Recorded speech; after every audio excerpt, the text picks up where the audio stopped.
Hi, I'm Evaldo Albuquerque, and today I want to talk to you about the Commitment of Traders report that the CFTC publishes every Friday.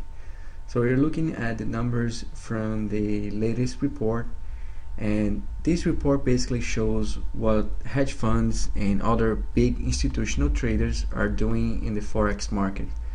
So you can see what the big Forex traders are doing. And the way this chart is designed is to show it's showing the net positioning as a percentage of the maximum positioning over the last 3 years. So when you see a positive number, it indicates that hedge funds and other big traders are long the currency, and when you see a negative number, it indicates that traders are shorting the currency. So let's take a look at an example.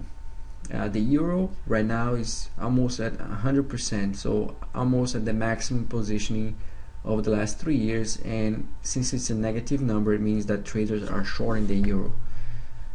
And you can see here that the dollar is at 100%, so it's at the maximum positioning over the last 3 years.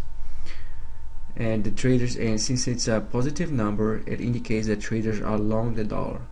So as you can see, this is an extreme positioning because it's at the maximum over the last 3 years.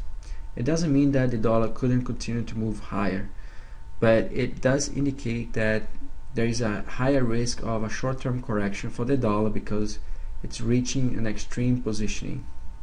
And same thing goes for the euro. It's also reaching an extreme positioning, and that indicates that we are likely to see a short-term correction, a short-term rally in the euro, because a lot of traders are shorting the currency. Notice that the Aussie, for example, is neutral right now, but still there is some downside risk because since we have a positive number, it indicates that traders are still long the Aussie. And the other thing that I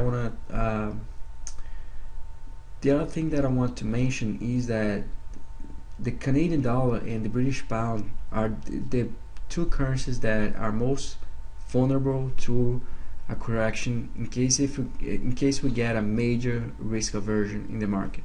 Let's say, for example, we have a major crisis in Europe and Greece decides to leave the Eurozone. In that situation, you'd expect the dollar to have a big rally. And the two currencies that are most vulnerable would be the Canadian dollar and the British pound, because right now, as you can see, hedge funds and other big institutional traders are still long those two currencies. So they have a lot of downside risk in case there is a major dollar rally.